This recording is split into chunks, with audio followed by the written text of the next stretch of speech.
যে কোনো সম্পর্কের ক্ষেত্রে যদি লাভ, রেসপেক্ট, মিউচুয়াল আন্ডারস্ট্যান্ডিং এবং ভ্যালিউ না থাকে তাহলে কিন্তু সেই সম্পর্কের ভিত নড়বড়ে হয়ে যায়। এমন অনেক ক্ষেত্রেই দেখা যায় যে সঠিকভাবে ট্রাস্ট কিংবা ডিপেন্ডেন্সি বা রেসপন্সিবিলিটি বা রেসপেক্ট এই বিষয়গুলি নেই বলে সম্পর্কগুলি আস্তে আস্তে কিন্তু শিথিল হয়ে গেছে। বর্তমানে এমন অনেক ক্ষেত্রেই দেখা যায় যে বিভিন্ন সময় বিভিন্ন সম্পর্ক, সেটা হতে পারে love relationship, husband wife relationship, প্যারেন্টসের সাথে সন্তানের রিলেশন কিংবা ফ্যামিলিতে অন্য যে কোনো মেম্বারের সাথে রিলেশনশিপ, ট্রাস্ট কিংবা রেসপেক্ট কিংবা মিউচুয়াল আন্ডারস্ট্যান্ডিং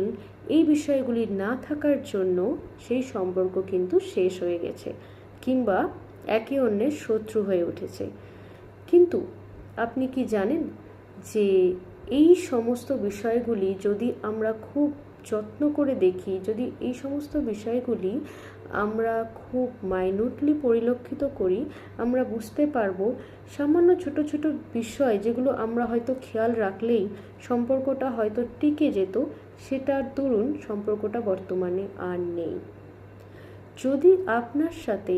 এমন কারো সম্পর্ক বিশ্বাস কিংবা ভরসার ভিত্তি থেকে নড়বড়ে হয়ে গিয়ে থাকে,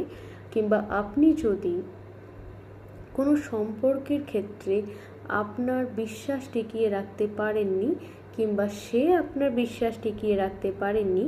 কিংবা তার জন্য কিন্তু আপনাদের রিলেশনশিপ শেষ হতে বসেছে, এমন যদি হয়ে থাকে বা আপনি যদি এমন কোনো ঘটনার সম্মুখীন হয়ে থাকেন, তাহলে অতি শীঘ্রই একজন মনোবিদ বা কাউন্সিলরের দ্বারস্থ হন। এবং